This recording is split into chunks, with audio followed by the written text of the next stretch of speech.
drop these. Everybody drop these. Everybody drop these. Everybody drop these. Everybody. Ah, he wants to go off-road! Are you gonna shoot that shot when you get the land? Yo, he was right on my ass, man. But you were wide open. Who wrote this? I did. Ask him if he got the letter. Did you get the letter? What letter?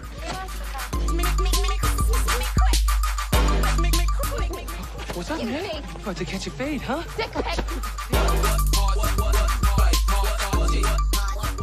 Hello. My name is Inigo Montoya. Living dead. Drop these. Everybody. Let the hate flow through you.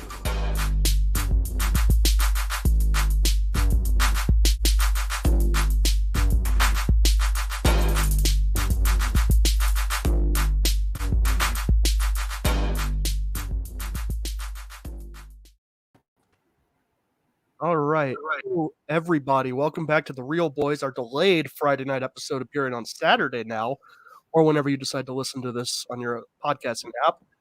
Real Boys is a show where we got a bunch of funny people together and we talk about our favorite movies, and on Fridays, other movies. My name is Dylan. I'm here today with Michael, or New Raisin. Michael, how you doing? I am super duper. I've watched this movie twice this week. Oh, good. And Chris Harvey. I don't know if you can. Okay, yeah, there we go. How you doing, Chris? Oh, I'm good. Yeah, cool. Chris Harvey I'm looking. excited. This is my favorite movie of all time. I was gonna say I watched it 7 times this week alone. you put in the group message after that first time you watched it. You were like, I don't know how. What was it? You didn't know how you had gone so long without knowing about this? Without seeing it, yes, greatest movie. I mean, cinematic masterpiece. Yeah, right on. So with that intro, the movie we are talking about today is Rubber. It is a 2010 English language French indie film from a guy. Yeah. You click his name on Wikipedia and his page is actually not his name. So he's got he goes by a stage name, Mr. Oizo or Quentin Depieux. It's a movie about a well, Michael, you give the summary about what the movie's about. Oh boy. I don't know that you can summarize this movie. If you were to reduce it and be reductive about this movie, you would say it's about a tire that comes to life and kills things with telekinetic powers. Psychokinetic powers. But that would be doing what this movie is a huge disservice. Because that's not what it's about. The tire part is not what this movie is. This movie is my favorite sort of Lynchian movie where they take some weird idea that they had, but they're not trying to make a David Lynch movie. This doesn't look nor does it feel like a David Lynch movie, but it's got all of the sort of trappings of a David Lynch movie. They I don't know, some maniac came up with an idea where they were going to make a movie about a movie being made that is only being witnessed by a certain group of people through binoculars. And then when the movie is over, they're going to kill all of these people. And then the movie's over. I'm pretty sure that they came up with that concept first. And then it didn't really matter. Like the tire part didn't really matter to what was going on. Like they just, I think it feels like they came up with the conceit of the movie first, where the people are watching the movie, and then one of them doesn't take the poison, so they have to continue with the movie when they're not prepared to do so. And then what the movie that they were watching was about was secondary. That part doesn't matter nearly as much. That's what it feels like, at least. Yeah, this movie can be described as, Chris put it eloquently in the group chat, a rubber tire falls in love and kills people. I thought you guys said the movie Flubber. Oh, with Robin Williams. Did you watch Flubber instead? No, I'm just joking. Some similarities. Did you watch? Have you ever watched Flubber? Yeah, it was one of my favorite movies growing up. With Robin Williams. In one of those big Disney plastic VHS cases. Yeah. The weirdest part about that movie was when Tinkerbell fell in love with Peter Pan. Wait. No, I it's a think you're different thinking of the part where Tinkerbell falls into the flubber and then gets encased and turns into like a bouncy ball that some kid buys at the grocery store in one of those 50-cent machines. And then he loses it on the highway because he throws it out the window while his parents are driving him home. Got really existential, just like Rubber. So, of course, Michael alluded to the plot, but pretty much what it boils down to. You start with some guys in the desert, and a car approaches and runs over a bunch of chairs. This is going to tell people a lot about me. But I think this is my favorite opening scene in a movie because it is so ridiculous. Like when I was watching this for the first time, this is like, I watched it twice this week, which is probably my 9th and 10th time watching this movie. But the first time I watched it, this old ass car is just driving up this desert road where there's a bunch of chairs set up. And he hits every one of the chairs on the way up, gets out and starts addressing sort of you personally. Yeah, but he's really addressing the audience that's there to watch this movie happen, but that's also you. And from the second that I saw that car drive up and hit that first chair, I was like, are they going to hit each and every one? And they did. They go way out of their way to hit each one of these chairs. And I'm blown away by people who make things. They have an idea and they go, I'm just going to make this. And that's it. I love that. And I tried to take that into everything that I make. You know, you have the thing and you say, I don't think many people are going to like this, but the people who like this are going to like it so much. And I've used that for everything that I've ever done. I mean, John Carpenter did it. Again, David Lynch did it. There's a lot of directors, movies, artists, music artists that do the same thing. And they're always my favorite, no matter how weird or dumb or I'm not going to say crappy because this movie is not crappy. It's just very weird. It's well acted. It's well directed. It's kind of ugly, but it's also supposed to be that way. But yeah, I just love creators who do things like this. Like here, I have this weird idea. You're going to get exactly the weird idea that I had, and you're either going to like it or you don't, and I don't care either way. So, Chris, now that we've covered the first 15 seconds of the movie, what were you thinking this far in? I was very surprised by the opening scene, just because I didn't know what to expect from the trailer. Didn't really give you much at all, and so I didn't have high hopes. All right, yeah, no, I get it. I really enjoyed the part right after that, though. Go ahead and explain. No, that's great. So the sheriff gets out and addresses the audience with a speech about no reason. And we find out there's an audience in the desert with binoculars watching a movie. Right. And then we see Robert the Tyre, who's not named in the script. It's just or not named in the movie. Robert stands upright, practices his psychokinetic powers by blowing up a whole bunch of desert animals and inanimate objects. And then he sees a woman in a truck and falls in love. Mm-hmm. Yeah. Right. Yeah. I didn't see the falling in love so much this time.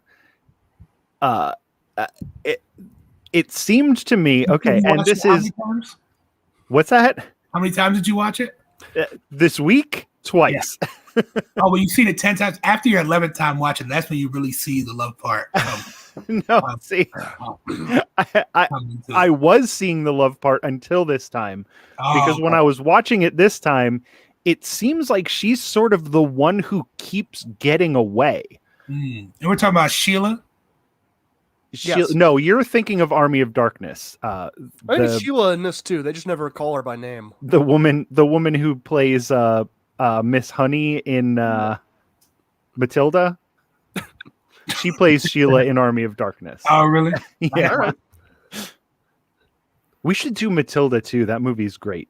But anyway, of course, a prequel to Army of the Dead. Matilda is great. I don't want you laughing. It's almost as good as Rubber. Almost. You're correct. You're correct on that. I also don't want to hear you laughing at my movie choices because I did watch I like Instant Family this weekend. So Instant Family is amazing. And Matilda is one of my favorite movies growing up too. Of course, you can tune in for Instant Family this Monday, which is Chris Harvey's #1 movie. Yes. We're in the last stretch. Yeah. Yeah. So then after Robert follows the woman to the hotel, he kills a maid. We get a whole bunch of murders. A whole bunch of people die. And then the audience in the movie is fed a single cooked turkey. They rip it apart like animals. And then they all die from poisoning except for one guy in a wheelchair who's still watching the movie. It is so weird going through this just on an event-based. It's so weird because description.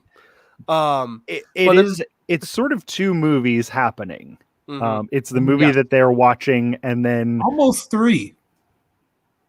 It's we get to that later, yeah. Chris Harvey. It's almost 3.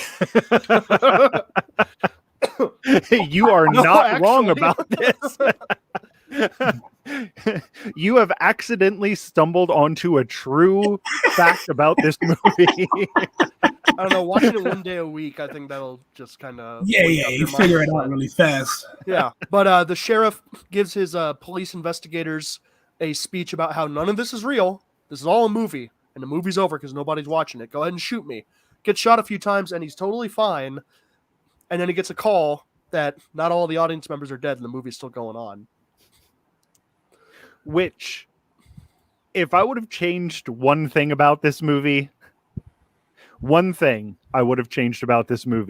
is as soon as he got that call and that guy told him that there was still somebody watching, he would have instantly dropped dead. Yeah.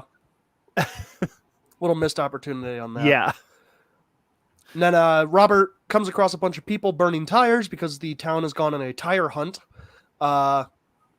They do figure out that it's the tire that's doing it. They use dynamite to on a mannequin with a wig to kind of lure him in because he thinks it's a woman. The dynamite doesn't work. So the sheriff, in an effort just to end the movie, walks into the house with a shotgun, blows the tire up, and is just like, all right, there, we did it. It's over. Not long after, Robert is reincarnated as a tricycle, kills the man in a wheelchair, recruits and resurrects an army of other psychic tires, and goes down the road to Hollywood. And that's the end of the movie. That's the end of the movie. That's it. This movie, it's I think so it has the same plot as Child's Play, in my opinion. Yeah, all right. You're not far off, kind of. The Robert, the tire part of the movie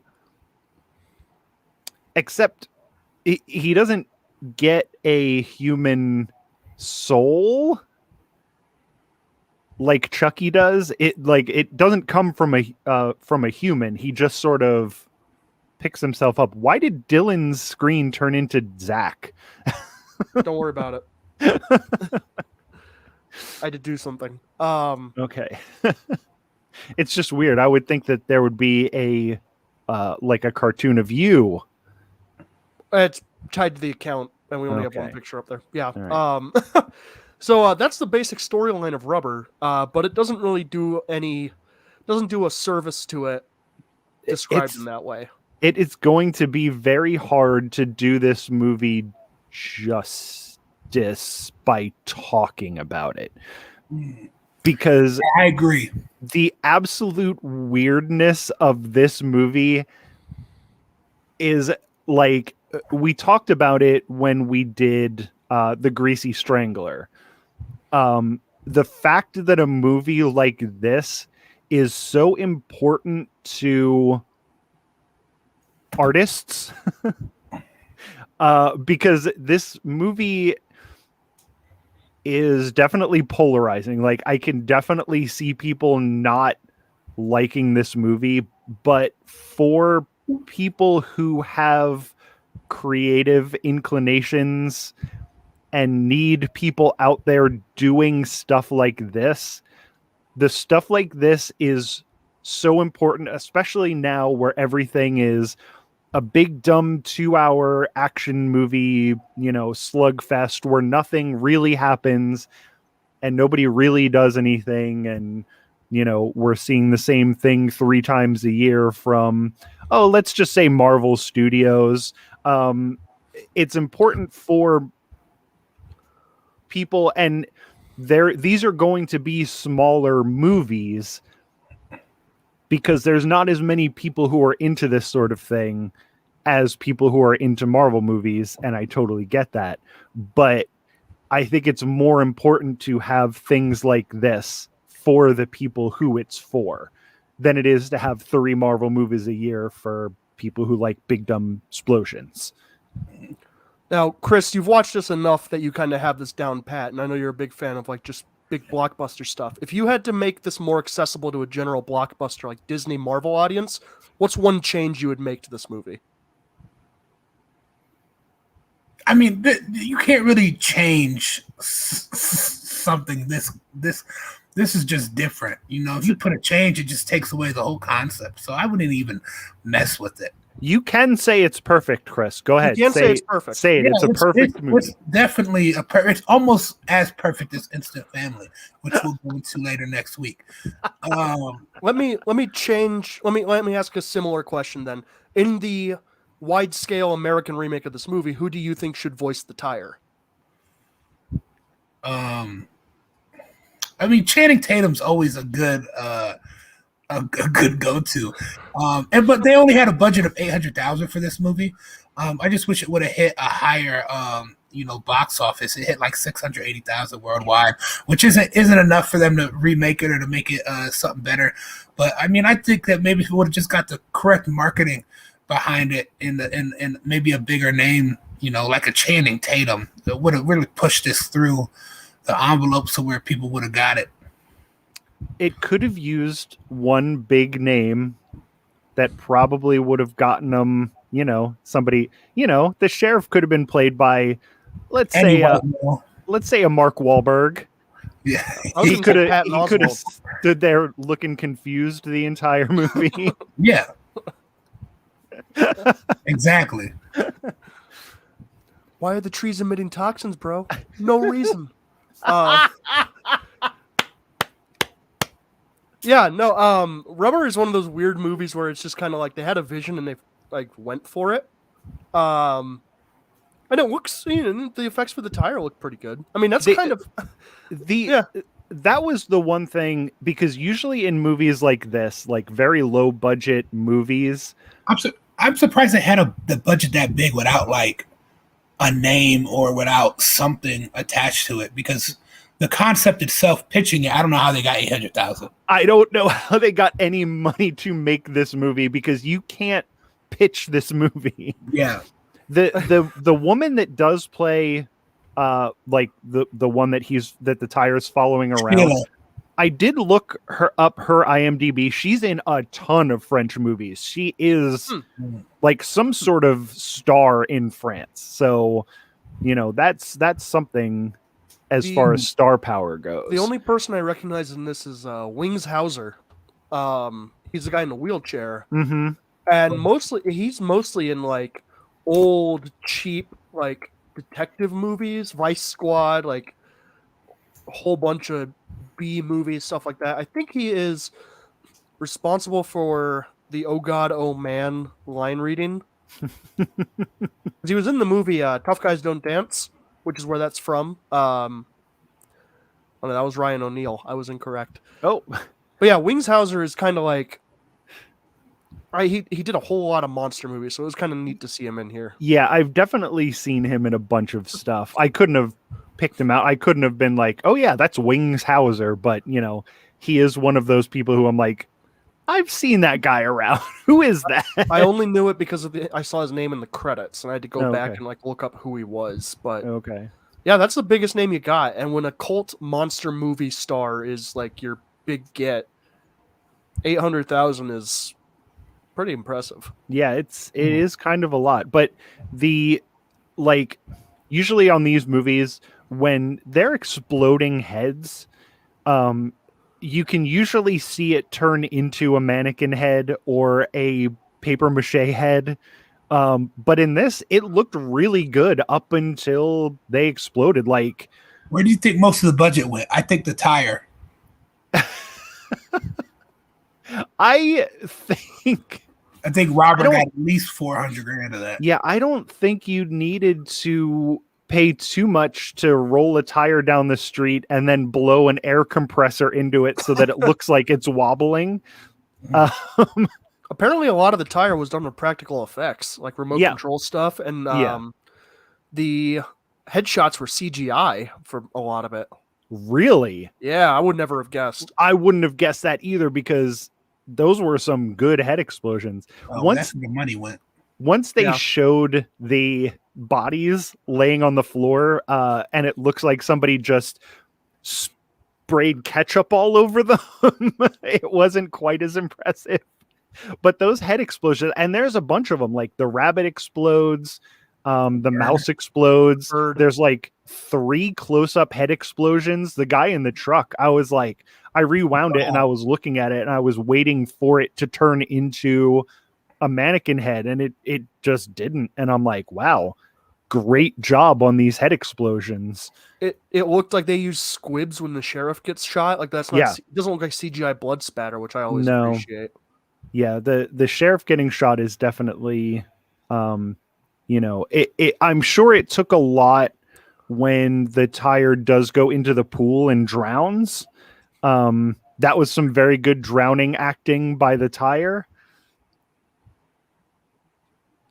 Also, when the kid when the kid's dad sends him to go get the pizza, and then he is riding around with an obvious empty box, but then he stops and the pizza's in there and he puts the chunks of exploded rabbit onto the pizza and he's like, here's your double toppings, you son of a bitch. Really looked like very real, gross, exploded roadkill animal, and I was very grossed out. Another missed opportunity for the movie, though. They never show that dad eating that pizza with the roadkill rabbit blown up chunks in it. Okay, let's talk real quick. Yeah, let's talk. I didn't watch this movie, right? What? What? I was fooled. I can't believe it. Listening to you talk about this movie, I would never watch this movie. We should do this every episode where one person doesn't watch the movie and we explain it. This movie sounds awful. That's a way better idea for season 2. And then anything else I think you've seen pitched. This is great. I would never watch. I watched the trailer in the beginning. That's why I muted myself. And I was like, I don't know what this movie's about. And then listen to you. Whatever you just explained about pizza, and you son of a bitch. This sounds awful. Exploding birds and rabbits and a tie. This movie looks horrible. I'm so happy I did not waste an hour and a half watching knowing this movie and knowing your taste in saccharine, cheesy, overly dramatic, hyper emotional movies, I wouldn't have suggested this to you. Yeah, thank you. The only reason that I did want everybody in this panel to, because I wanted to hear their honest opinions about it, because like I said before, I absolutely love this movie, and I'm pretty sure we can say anything this episode. No one's watching this episode because this movie sounds awful. We got people in here. We went 23 minutes and I was super bored. I was like, man, I should just act like my internet cut off, or I should do something like, oh man, fake a phone call, because this movie sucks. I didn't even watch it. Yeah, I wouldn't have suggested this to you. It's way too smart for you. Thank you. No, it's weird, and I understand that a lot of people do enjoy, more, I'm gonna say regular movies. Like, there's a lot of regular movies out there. You guys do enjoy movies that are like things that are thoughts that someone pitches, and usually people just like, no, that sounds dumb, and it leaves it alone. But you guys like the fact that someone pitches, people's like, fuck it, let's do it. That's what y'all like. You enjoy the fact that someone took something that shouldn't be a movie and made it a movie anyway for the art of it. And I know you guys enjoy that. So I'm glad that there's movies out there for you guys that have no feeling, and it's just cool explosions that aren't mannequin heads. I'm glad that you guys appreciate things like that. That's me. Again, this movie is also not cool explosions. The explosions it has are pretty cool. The explosions it has are cool. But it's just such a weird concept, and like, you have me at weird concept, and it has nothing to do with. I know that when we started, Chris Harvey thought that I like weird stuff just so that I could set myself apart from everyone else. And it's true. I do love weird stuff. Like, I'll take a bad, weird thing over a good, like, thing that I've seen 100 times. Like, I'll take a weird rubber over a great Marvel movie or a great romantic comedy. Like, but that's just because I'm weird. All right, okay, so I didn't watch this movie. Does this have in my guess, it doesn't have high character builds. So, like, I'm assuming that there's no character that you just fall in love with in this. No. Okay. So, characters are not named for the most part. Okay. They're never they don't address each other by name. You don't really learn their names in the movie. It's like the sheriff, the girl, the guy in the wheelchair. Do you consider yourself introverts? In that I recharge when I have alone time. Yes. Yeah. I enjoy going out and doing things, but I have because a lot of the movies that I've like feel like you guys have liked have characters that are more surface level, that are like, like the don't have these huge weird backstories that are not weird, but like these backstories that are kind of normal, that would be social interaction of deep emotional bullshit. That seems like you guys don't like anything like that, where it's like something that you're supposed to connect with the character, because I think you guys actually hate human beings. You should. Hey, this fucking Tyre is amazing, but Will Smith losing his daughter is bullshit. Just wait until my number one movie. It is entirely a character study. So yeah, I'm okay. I like either deep character. Like, if you're gonna have character building, I want to get that character built up. You can't have 60 characters running around in a movie and try to build up all of them. Or I want to be plopped into the middle of a situation, and whatever that situation is playing out,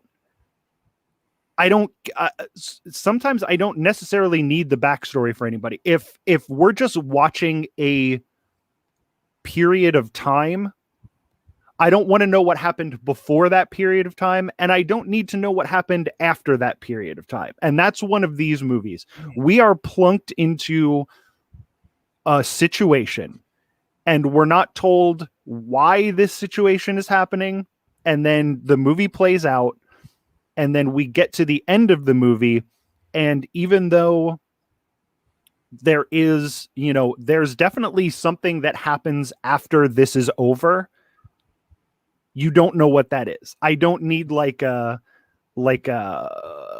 Breakfast Club, this is what happened to each of these characters thing at the end. Let me figure it out. Let me figure out why we're in this situation, and let me figure out what happens after this situation. It's so funny because it's something like this that you like, you don't care, but then something like Quiet Place, you're like, why are the aliens here? Why did they come? Why did they kill everyone? What's up with the nail? And so it's funny to see, like, when it's something that isn't mainstream, you guys kind of give it a little bit more leeway, I think. When it's something that's kind of more artsy and it's not meant to be a big money maker, you guys kind of enjoy it more, I think. And you kind of let yourself actually watch the movie for it instead of, oh man, fucking John, here goes John Karnarski with all these big people, you know what I'm saying? I think one of the main differences between this and A Quiet Place is how seriously they take themselves. Okay. Quiet Place takes itself very seriously. So it's very easy to be like, I'm supposed to take this seriously too, but this doesn't make sense. Whereas Rubber starts off with a surreal nonsense scene where one of the characters comes up and talks directly to the camera. Nothing matters. Nothing happens for a reason. This is a movie. And then you watch this movie and nothing matters and nothing happens for a reason. And I think there is a difference in my viewing experience when I am presented with that at the start of the movie, as opposed to Quiet Place, where it is like, this is a serious family drama set against the apocalypse with aliens. I can take that premise, but then I also need that premise to take itself like. I'm glad you talked logical first. Conclusion. That was a very good argument. I will accept your answer, Michael. You don't have to respond to the answer because we've already settled it. Thank you. Yeah, no, I mean, I would have said approximately the same thing. Probably not as eloquently as Dylan did, but I would have stumbled over the same. So yeah, I would have stumbled on the same sort of end goal. This movie doesn't. Yeah, this movie doesn't take itself seriously. It's not a comedy, but it's not. It's not a comedy. It's not a comedy, and it doesn't. Oh, real quick, this has nothing to do with this episode. Yeah. I watched a documentary thing about making the movies or whatever that we love. And Forrest Gump was written as a comedy. Just backtrack. Okay, go ahead. Noted. Just so we know. Noted. That makes it worse because it wasn't funny. I'm taking 2 reels off of whatever I said at Forrest Gump. Take 2 reels off of it because it was written as a comedy. You can't retroactively change your rating outside of a retrospective episode.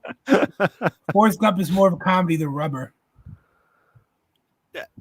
They're different types of comedies. I'm trying so hard to, but I can't explain why I like stuff like this. It's just something that I really appreciate because I was always, elementary school, all the way through school, all the way through college, all the way through everything. You've never had friends. I was the weird kid who had a couple friends and did the weird stuff. I was the weird kid who did the weird stuff that nobody wanted to talk to because I was too busy, underneath the swings building, monsters out of rocks and dirt and, doing weird stuff like that. I didn't want to play sports. I didn't want to do any of that stuff. I wanted to make stuff and I didn't want to make stuff for other people. I was making stuff for myself because it's what I wanted to see and experience. And that's what movies like this remind me of. There are games, there are video games that I play that they're bad. Like they're not good games, but they have a vision and, I appreciate that. I appreciate people who have a vision and make what they're thinking of making, and damn everybody else. Like, Not necessarily for anyone, but just to make it. Yeah, to but make their thoughts right. but that's important for people like me and like those people who do that stuff, because now we realize that we're not the only ones who are like that. Like, I can have a weird idea. Like, I used to do a comic book that was about the people who made the comic book, making the comic book in this weird studio that made everybody go crazy. And nobody was doing stuff like that. You know, Jack Billings that we do now is this weird, like, comedy improv thing about, you know, this weird neighborhood where stupid stuff happens, and we don't have huge, like, my comic book didn't sell a ton, but the people who liked it were like obsessed with it. Like, when the new one came out, they couldn't wait to get the new one. Our download numbers for Jack Billings aren't huge, but the people that listen to it every week, like, immediately, our numbers are there right away because people are looking for that. And that's who I'm making stuff for. I want people to know that you're not the only one who is like this. And movies like Rubber and like The Greasy Strangler, even though I did hate that while I was watching it, but that kind of stuff is important for people to know that even though they are weird and they're probably outcasts in their, you know, towns or whatever, that they're definitely not the only ones who are like that, because there's a lot of us. And thank you, internet, for letting people know that there are other people like that. But that's what we want. We want art for art's sake. And if it's a dumb movie about a tire that explodes people's heads with their psychokinetic powers, then that's what it is. If it's a weird Twin Peaks rip-off game where a detective, you know, has to find a guy who's murdering women, and then that guy turns into a huge monster, like in Deadly Premonition, then that's what we get. And thank you for letting me go off on my rant about the longest Emmy speech I've ever heard. I think so. I think nobody played me off. Just like, you should have played me off. You should have stuff like that ready, because you know that when I go off, I'm just gonna keep going until somebody stops. Like this. Oh, this is my perfect time to bail out. Do you want me to play you off, Chris? Do you want to disappear during technical difficulties? I mean, since I don't have much more to say about the movie, I got your guys' opinions, and I didn't get to watch it, so I can't give a reel.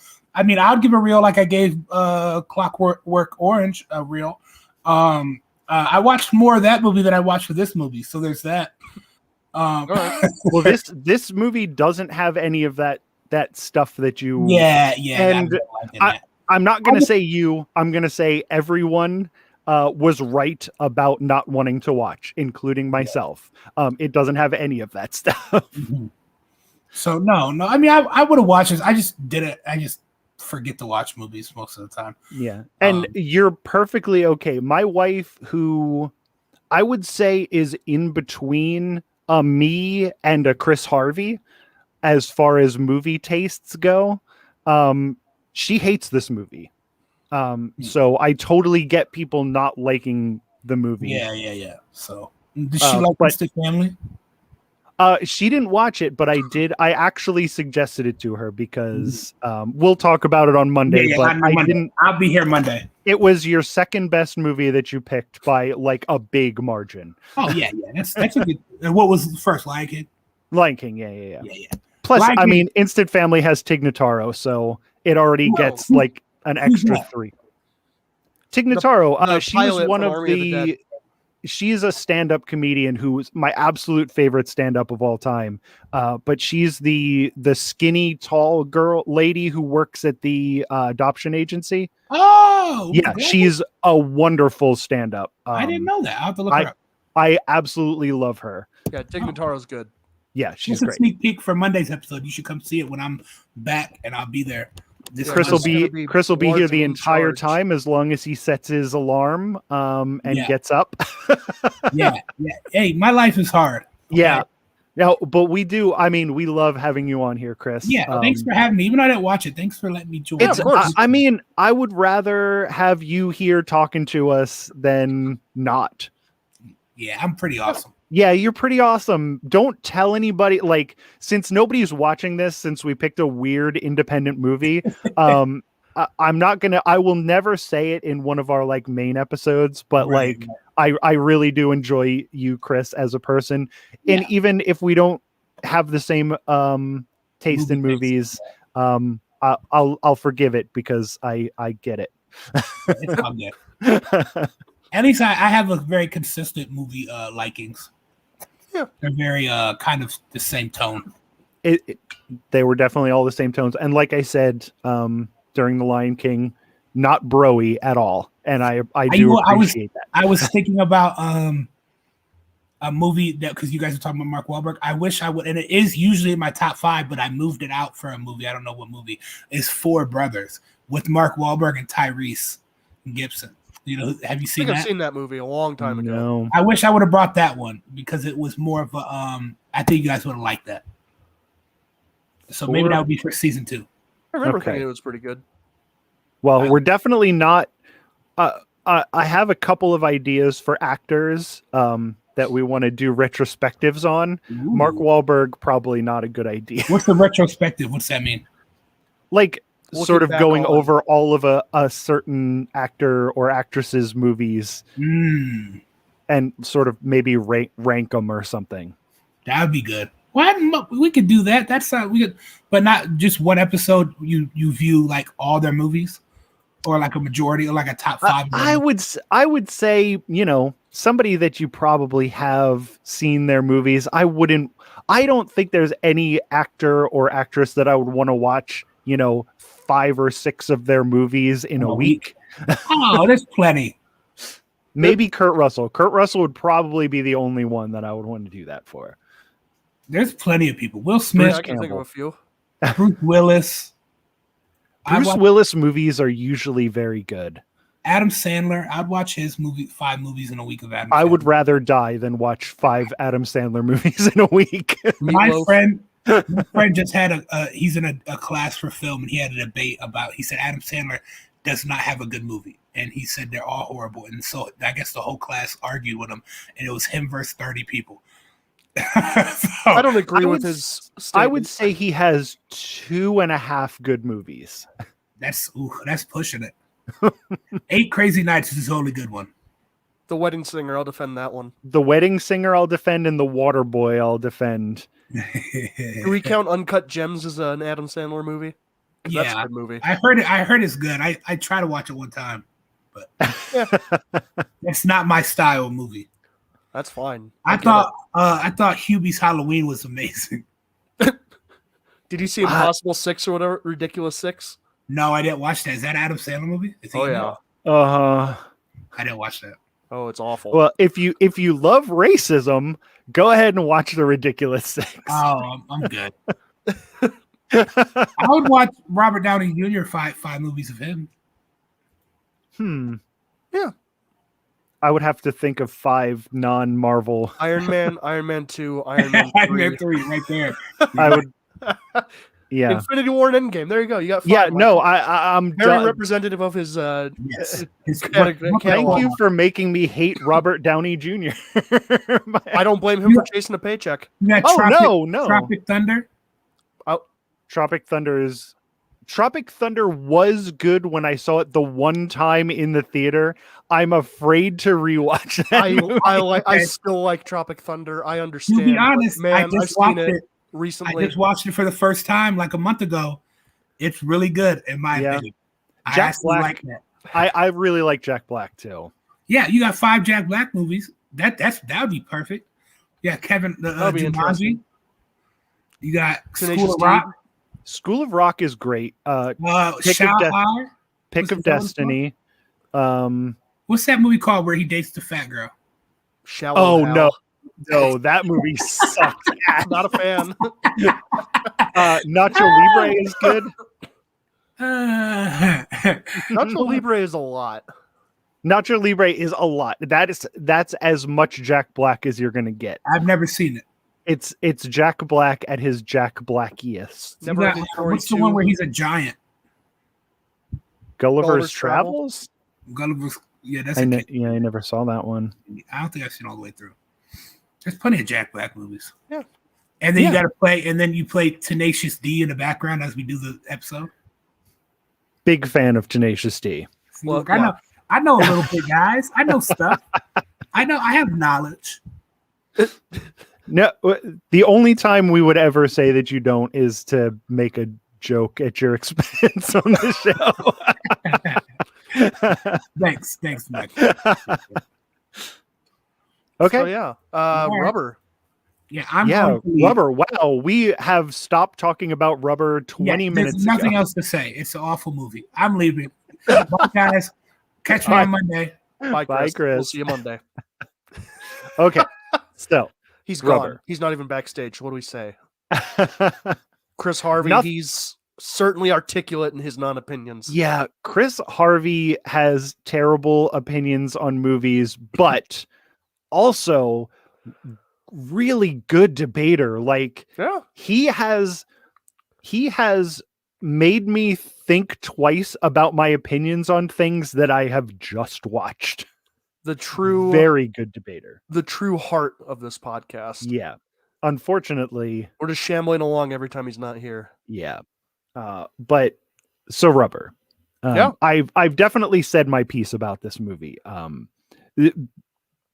Based on what it represents alone,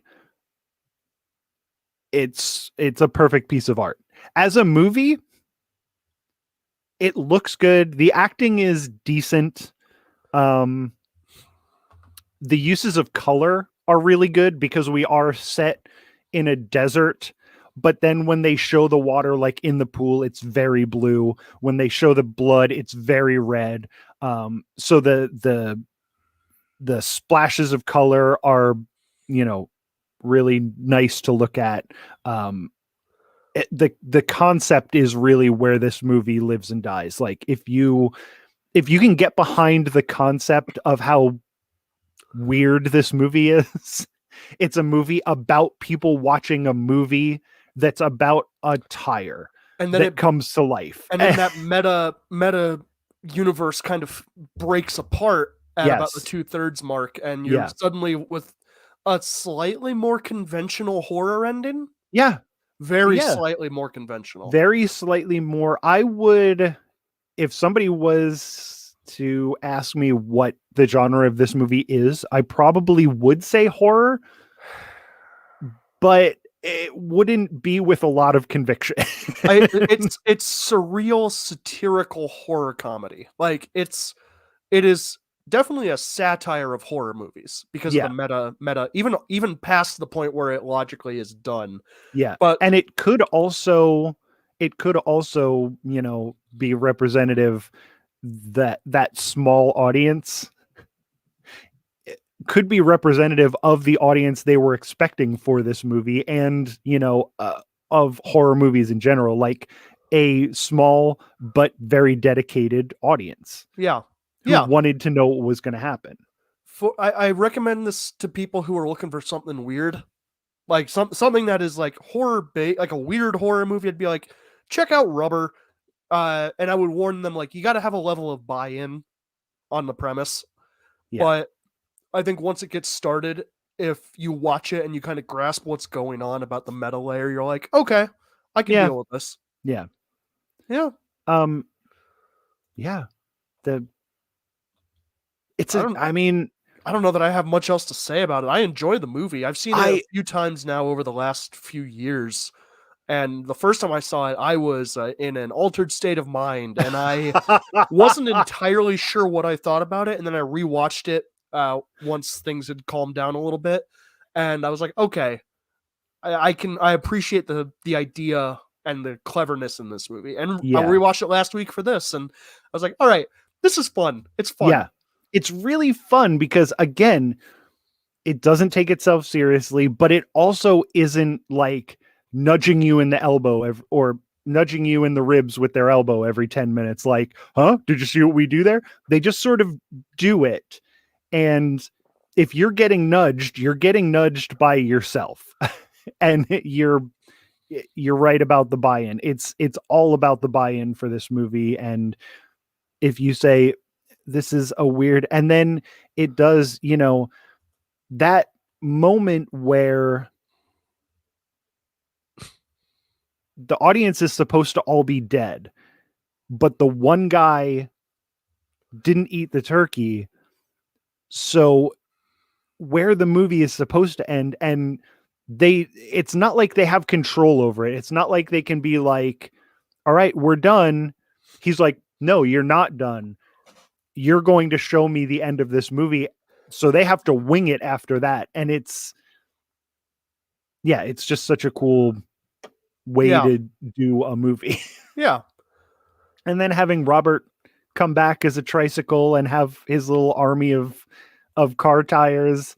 It's so non-committal too, because the wheelchair guy is just like, wait, it's not done yet. He just got reincarnated as a tricycle. And then it wheels out of the house, and it's just like, all right, we're doing this now.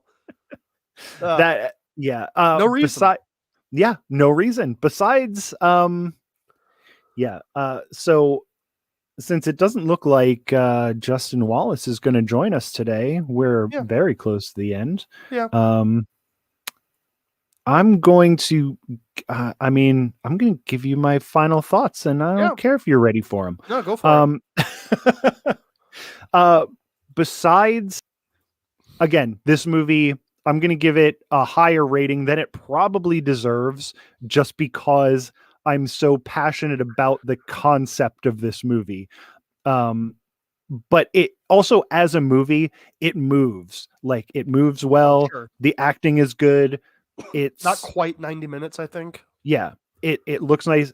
There's two things. The fact that sheriff doesn't die when he finds out that the movie's not over bugs the shit out of me. And that scene where they have the mannequin on the porch and there's a speaker and, the lady's talking into it, it goes on for so much longer than it needs to. And it's just, it feels like they are going, that's the only point in the movie where they're like, you get it? You see what we're doing here? This is really silly. And I'm like, all right, yeah, I do get that this movie is very silly. We're almost done with it. You don't have to tell me that now. But those are the only 2 points in the movie where I wasn't like totally 100% in. So I'm giving this movie a 9, and you can shove it up your butt if you don't like it. Oh, that's fine. You rate it whatever subjective number you want to rate. Yeah, I've definitely. Now, can I talk to the listeners for a second? Sure. I don't care. Listeners, you know me. I'm your neighbor, Michael. These fuckers keep talking shit that I don't like anything, but you know that I'm the one that usually gives out the best. Oh, thanks for, God damn it, Nick Milotti. It's for no reason, you asshole. I'm upside down for no reason. I would have thought that you would have got that. Anyway, I'm the one who gives out mostly good scores. It's just when, movies are boring or generic. So don't I'm asking you listeners to listen live, to watch us live when we're on. And when these fuckers start telling me that I don't like anything, I want you to chime in. I want you to get my back. I want you to be on my side. Be like, look, just because you guys don't, go on the show and don't listen to the ones that you're not on, that doesn't mean that Michael doesn't give out good scores for movies. He does it all the time. Nick Milotti, you owe me one. So whenever anybody gets on my case, I want you to be in the comments about how I give good scores to things, how I like a lot of stuff. That's all. Okay. I'm I'm giving this probably an 8, and that's a subjective 8 because I really enjoy this movie. I would put that with like a disclaimer that it's not for everybody, but that if you want something weird and something outside of what you normally might watch, it's definitely something you can put on and not lose a whole lot, except for like 85 minutes. And Michael, if it's okay with you, I'm going to talk to the viewers real quick. Just when you guys tune in live and when people are talking, whether it's relevant or not, just put in the comments, write something about how handsome I am or how funny I am, or if I'm a good writer or I play guitar really, just something nice while everybody else is talking. That would be great. Yeah, so 7 on rubber, or 8 on rubber, because that's my score. I said 8. Yeah. I was got trying to think. I was like, is begging. that the total score? But I gave it No. higher than that. So Total's 8.5 because there are only 2 of us giving ratings. So it's 8.5, which is really high for rubber. that's which is so fine by it's me. so high. But hey, listen, The if 2 people weird ones are on right now. yeah, if so- people wanted to give it a lower score than that, they should have watched the movie and been on the show, bro. Yeah, Hey, bro, why you not on the show? I don't know. Mark Wahlberg voiced the Tyre, they'd be on this show. Oh, if you want to hear that Mark Wahlberg voice and watch me look confused the entire time, tune in on Monday because this is, besides The Happening, this might be the most confused Mark Wahlberg I've ever seen in a movie. Cool. He's doing that confused Mark Wahlberg face the entire time. Strong pitch. I don't. And also, you're going to hear me give out, hey, listeners, you're going to hear me give out yet another higher score than you think I'm going to. All right. Before we give our own plugs, because we finished up the movie discussion, I'm going to just make sure everybody knows who else is on The Real Boys. Of course, you heard from Chris Harvey earlier. Wasn't Marky Mark in the sequel to Rubber? I think it was called I Heart Huckabees. I haven't seen I Heart Huckabees. Was Mark Wahlberg in I Heart Huckabees? I think he's in it. Oh, boy. I don't know. Anyway, Chris Harvey of the Chris and Chris Show. He's a touring comedian. You can find him on a whole bunch of stuff. He's very funny. Got DL Smokes from Oops Caught Me Smoking. He and Jerry and Blaze of the Cloud Chronicles podcast have joined together and are doing Bet That, which is a sports podcast. One more time. Bet that. There it is. We've got, of course, Justin Wallace, who said he was going to be here tonight. You know, whatever. He was probably too busy getting up to his anime shenanigans, which is also the name of the show he puts out. Yeah, his Amagam Shenanigans. Mannequin Shenanigans. Yeah. Yeah, where we watch 1 minute of every hour long episode is about God 1 damn it. minute of mannequins. God damn it. Now I want to do a show called Mannequin Shenanigans. Where we talk about is it Tom Hanks who's in the movie Mannequin? Absolutely not. It's it's one of the guys from Weekend at Bernie's. Huey Lewis. Probably did the theme No. song. It was from that era. And of course, Zack Wiseman, my brother from another person who births people. He keeps coming up with clever ones about that, and I just don't. Of course, you I can like find that. him I on- like yours better. Nah, all of the Some Nobody stuff that he edits and puts together and interprets from the scrawled notes and unholy sigils that I carve into the walls of my cave. And Phil Better. Phil Better's got a lot of stuff. You can find him on Invest in Yourself, the Digital Entrepreneur podcast. He does a whole bunch of stuff, Michael. Is there anything new he's put out that you really like? Yeah, he just put out a new podcast. It's called Fillet the Gray, and it's about alien autopsies. Oh, cool. Which they do a lot in Canada. Mhm. I hope that this one catches on, but Immediate returns. I feel like he wasn't very enthusiastic on that first episode, even though he was the one literally doing the alien autopsy. I would think that I think that would give you some, motivation to be really psyched about it, but he just wasn't. I haven't listened to that one, but I read the transcript and they just had a lot of squelch in Oh, square it's brackets. disgusting to listen to. It's like when when you put a little bit too much milk in the macaroni and cheese. Oh yeah. Horrible. It's horrifying. Yeah, I've been getting really in. So he did a novel because it's National Novel Writing Month, and Phil works really hard. So he put a novel out. It's called Phil Better and the Philosopher's Loan. It's about I'm pretty sure it's based on something, but it's about a kid who lives under a stairwell. He gets a loan from a wizard, and then buys the house his step-parents live in and charges them rent. It's presented very heroically, which I didn't. Yeah, understand. he makes a lot of money on the interest, and he invests that into stocks. It's goddamn. How can you write 500,000 words in 13 days and make it that boring? I'm just glad that we finally have some young adult fiction that doesn't demonize landlords. On that note, this has been The Real Boys. I'm Dylan. You can find me on all of the Some Nobody stuff. Michael, give your plugs. Damn right. I Love This Terrible Game, which is a video game show where we talk about video games. Generation Clash, which is a music podcast where we talk about music. And then Jack Billings Presents Haunted Apartment Complex, which is a scripted / improv comedy show about a haunted apartment complex that is home to the ghosts of old perverts and butt stabbers, and there's also several wizards that live in the building, and a couple of real life perverts, and all sorts of weirdos. Like there's I think 2 people normal that live in the building, but we don't talk to them very often because it's not very interesting. Yeah. And of course, you can follow me at Vorpal Words on everything. If you follow my Twitter, I'm doing updates on my novel for November. I am on track. I'm actually a day ahead of my normal word count, so I'm on track to complete this. And who knows what I'll be doing with that in the future. If only you had the work ethic of Phil Better, you would have had it done by now. It would have been published, and it would have been making you money already. Listen, we already talked a few weeks ago about his show, I'm Phil Better Than You, and I know it. I don't need to be reminded of that.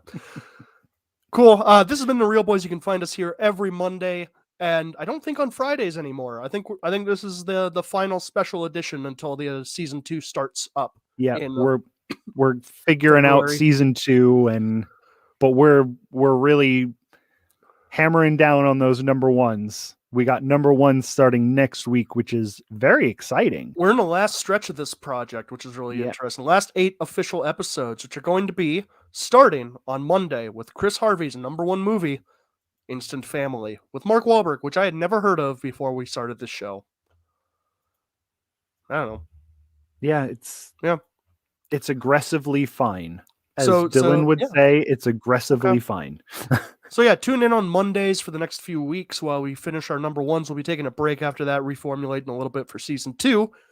But until then, you can always hear us on whatever platform you're listening to us on right now. Yeah, whatever time you're listening to.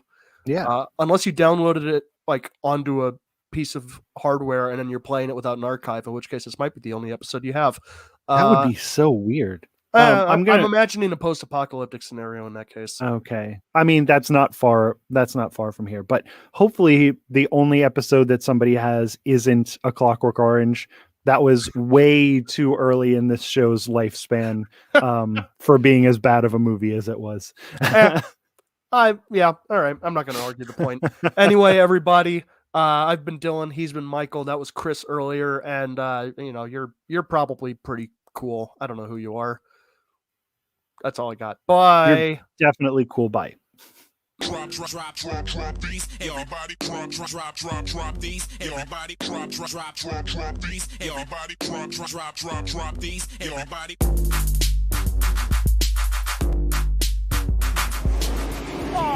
He wants to go off-road! You gonna shoot that shot when you got the leg? Yo, he was right on my ass, man. You were wide open. Who wrote this? I did. Ask him if he got the letter. Did you get the letter? What letter?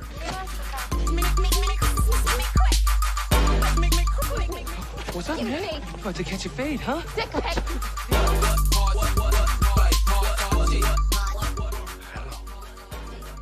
name is Inigo Montoya. Living dead.